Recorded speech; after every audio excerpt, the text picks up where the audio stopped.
Hello, welcome back to another review. I watched La La Land.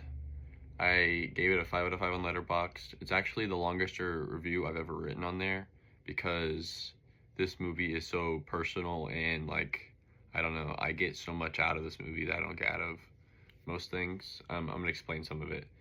I watched it at 2 a.m. and immediately that I knew that I would like regret it afterwards when I was done with it because it's like, the movie hits me so hard. So many different emotions just hitting you all at once, and it builds you up, and then it murders you at the end. It's awful. Love this movie. It's my favorite movie, actually, like genuinely favorite movie, emotionally at least. The ending hits me hard every single time. It makes me feel sick. This point in my life, it's very factual, comforting, and very disorienting.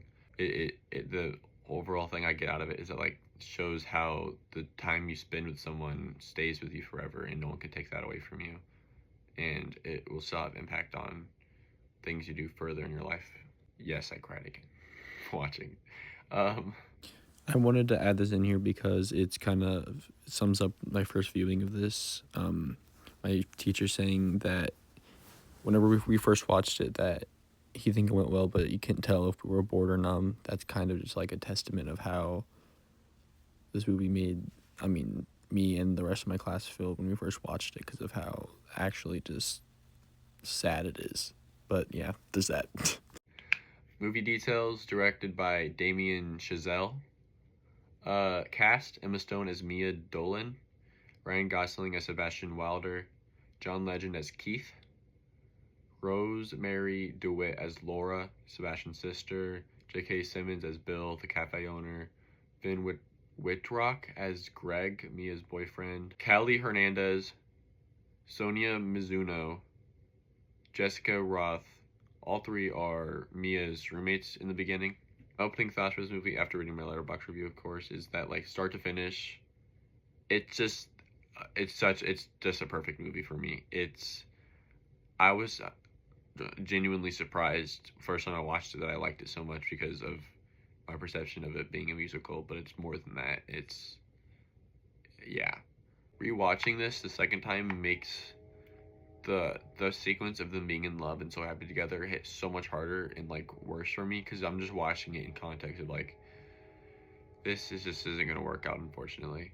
Visuals and direction, film constantly frames the characters in like inside moments in the sense of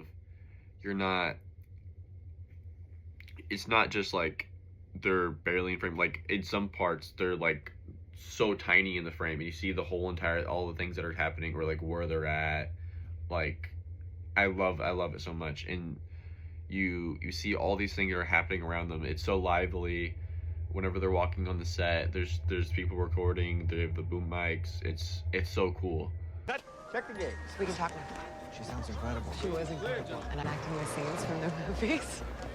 The City of Stars sunset scene is really, really pretty too, and he starts dancing with the lady, and then at the end it's just the lady and her husband dancing together with the sunset behind them. That scene's really, really pretty. One more drink. The Dancing with the Stars sequence, where they're dancing with the stars, is a perfect visual metaphor for how in love and how just like happy they are in that moment. Like Dancing with the Stars is just like you're completely lost in love. God.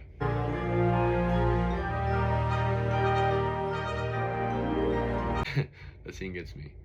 The what if montage at the end it's so awesome. There's no dialogue, it's just visual, and you see that they're in love with each other. All these things are happening. What if some of these things were different? What would happen? And you know that this didn't happen, so it hits hard in the fact of you wishing that it happened, and you're like upset that they didn't work out, unfortunately. And if they would have chose other like that different path in life, how worth it is to not having to be able to do the like careers that you want. And I want to...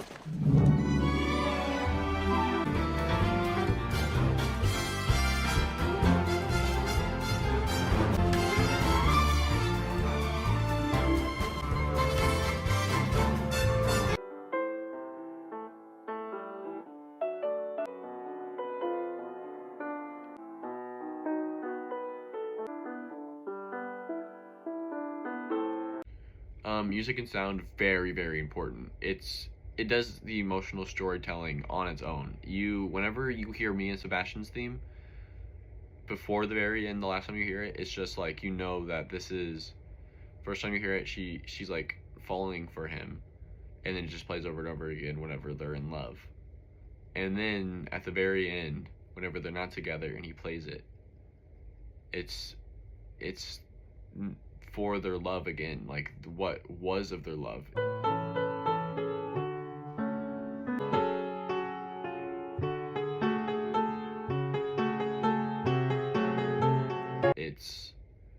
And then you have the whole sequence playing within that song of what if they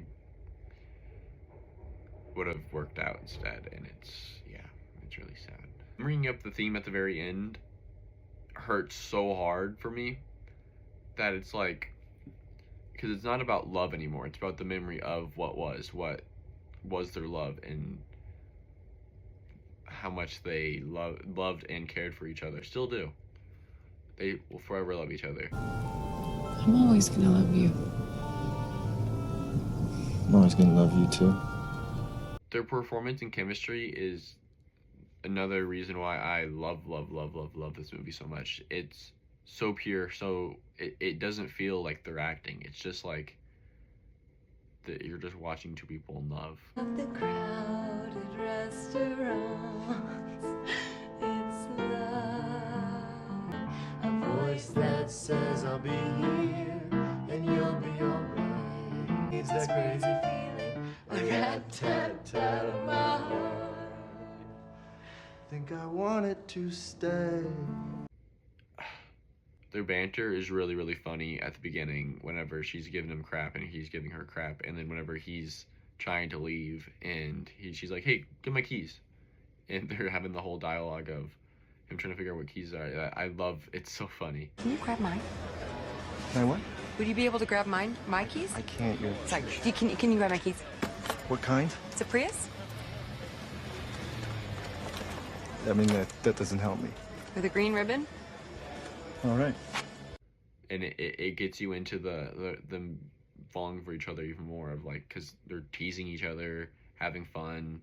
So the movie starts with the scene of all the people getting out of their cars and dancing, and the overall song is talking about love.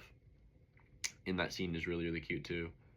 But it gets you in this really high of happiness and love, and you're just like, kind of like, it gets you in a false sense of security at the beginning of they're so in love with each other, it's so cute and stuff. But then I like at the beginning too, whenever you have the full first day through Mia's perspective, and then you have it through Sebastian's perspective, and then them colliding and him just like shoving her because he's upset, unfortunately. I just heard you play, and I wanted to. She gives him crap later about it, but yeah, I love that whole sequence of introducing the characters just by isolating themselves instead of cut back and forth. You just live both of these time periods from their perspective. The dinner argument scene is like one of the best scenes in this movie, because you just see at the beginning she's so happy to see him, and it's just like gradually they're breaking in all these things. The love that they had for each other, though is still there, is turning into fighting because of how much they love each other, because they don't get to see each other that much, and it turns into a big argument, and then like it's kind of just downhill from there, unfortunately. And yeah, you can just see slowly throughout the scene that they're getting more upset and tense, and yeah. So I just didn't I don't know, what are you doing know right if now? you were happy. Why are you doing this? I don't. What I do thought you mean, why wanted are me to doing do this. It just sounds like now you don't want me to do it. Of course, I wanted you to have a steady job so that you could take care of yourself and your life, and you could start your club. Yeah, so I'm doing that. So I don't understand. Like, why aren't we celebrating? Why aren't you starting your club? Get on a stick. So change the name. Well, no one likes jazz. Not even you. I do like jazz now because And of this you. is what I thought you wanted me to do. People will want to go to it because you're passionate about it, and people love what other people are passionate about. You remind people of what Not they in forgot. my experience. I mean, I'm finally in something that people enjoy. Since when do Just you 'cause I don't care enjoy about it doesn't being matter. liked? Why do you care so much about being liked? You're an actress. What are you talking about? I really like the part where you have context of why he's missing her first show, but she doesn't have the context. And though you know that he wants to be there and he's trying his best to be there, he just unfortunately has other things he has to do. And then you see how like misunderstandings can sometimes just break a relationship, unfortunately. Mia!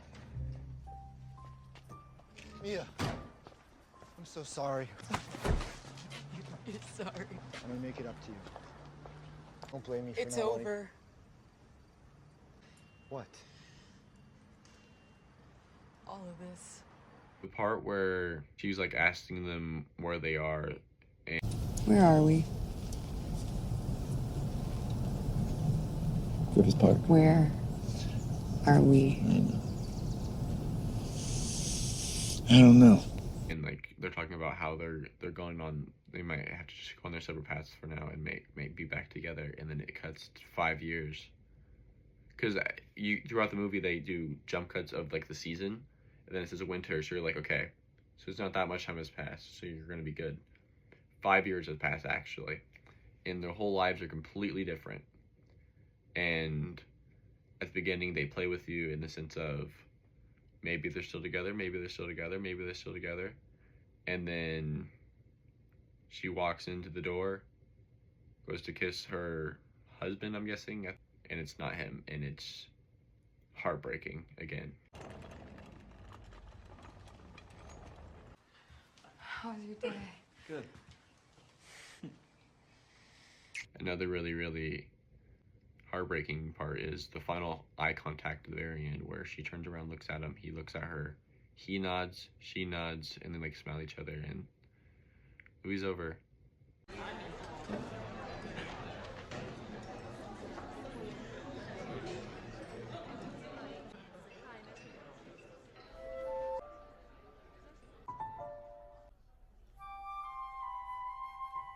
But it shows that though their time together was over, that the time they did have together, they both appreciate and still respect and love each other still, though they went on different paths and fortunately aren't together. They still have that love and care for each other still, and that will always be there with them. The parts that they they helped each other with is always going to be with them. He pushing her to be an actor, her pushing him to make his club. Overall, like their happiness, they're just like, it was all worth it at the end. The themes of this movie I have to talk about because of how important it is. Ambition versus love. You can't always chase ambition and love together, because at one point plans, like what you want and what is out of your control, in the sense of like her wanting to be an actor and her having to pursue that, him wanting to start his own club, he has to take time away to be in that band. They ended up drifting apart, unfortunately, but it was either they do that or they be together and do things that they aren't as happy with, but they are happy together. And yeah, timing, sometimes you meet the right person for you, but at the wrong time, right person, wrong time, and it's really, really, really sad. Closure, the ending isn't like tragic, it's peaceful, but it still hurts. They shaped each other's paths, they were able to help each other as much as they could, and now they're on separate paths, and there's contentment with that. Memory, like I said, every relationship leaves a mark. Even when it ends, or if it ends, there's always, you can't take away memory and time spent with someone. That's always going to be there, and it's, yeah.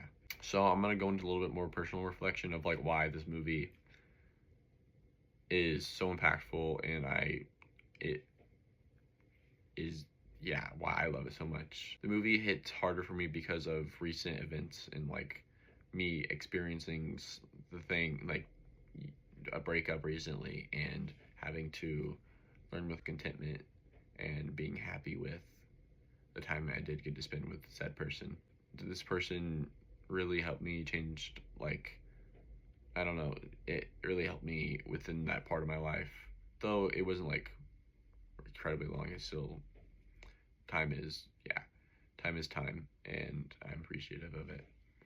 Watching this now, it reminds me how love can like shape you, and it's just this thing that you can't get away from. Like, I mean, fortunately and unfortunately, yes, in some cases, I'm learning how to be content with said breakup and being happy that I was able to have that time with said person, and that I was able to help that person with the stuff I was able to help them with, and that she was able to help me with the stuff that she was able to help me with. And I'm very happy and fortunate for that time. And then though things didn't work out, it's still like important to be appreciative and happy for the time you did have with someone, and that they were able to help each other with the things that you helped each other with, and have that person to, I don't know, you spend so much time with a person, and if things don't work out, which, yeah, you still have that time with them that you're like happy that it happened. You can't just dwell on the past. Sometimes you have to be happy that something that happened. I don't know, you can't take that away from someone. It really hits hard in the fact of missing that person that you had, that you were able to talk to so freely about whatever.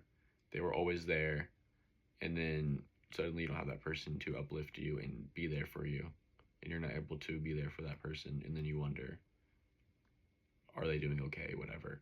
In this case, you get the full 5-year jump cut, but there's always those feelings of, I hope that they're doing good, that their dreams are doing good, that they are doing what they love. And then it really makes me miss love as a feeling, because you see how pure and, like, I don't know, how happy you are, but it also is a scary thing of, you see the contrast of how it can also break someone. And yeah, you lift each other up, you're each other's person, and then once you lose that person, your whole life is kind of different until you adjust back to being by yourself again. I don't want to sound mopey still, but I want to end this section with just saying that, like, everyone has their person out there. It's just like timing, and you being mature enough, and you being at a good point in your life to where things work out. That's it for this section. I don't want to yap anymore. It's making me more sad. This movie is such a beautiful piece of, I mean, just of art. You get the aspect of love in its purest form and loss in its purest form, and learning to be content with both of those, like with loss, and like be happy with the time you have with people. It's not a happy ending necessarily, it's just a real life ending of, this happens, unfortunately. Not every single story ends with a happy ending and or what you necessarily would want to happen. The movie is not about love, it's about gratitude, and for the people. It's about gratitude for the people that shape you into the person that you are. So this could be applied to friendships too, of, though this person, me and this person aren't either as close with each other, or you're not even like friends with each other anymore, and then now but you still have those experiences, and like at times they were your person, and they were able to uplift you in those rough times. That's my review of La La Land. I know that I was a little sad and mopey, and yeah, but I kind of had to give my own personal, though I wasn't as descriptive as I could have been, but I wanted to be able to talk about my personal experience and why this movie works so well for me, and why it's so impactful for me. I want to be able to, like, I don't know, I don't want to just like not talk about whatever, and like why this movie is so personal to me. I want to be able to talk about that whenever I talk about movies and glad I was able to do that. And if I was able to, I don't know if that, me being more open, whatever, is helpful for even like one person, and like to feel more comfortable and happy, and maybe even if they learn something about love and contentment, that's enough for me, and I'm happy with that. And I'm glad I was able to share my personal experience to make someone else feel more comfortable, more happy. That's it. Thank you for watching. Promise next time I won't be as mopey and sad. Yeah, bye-bye. Wait away.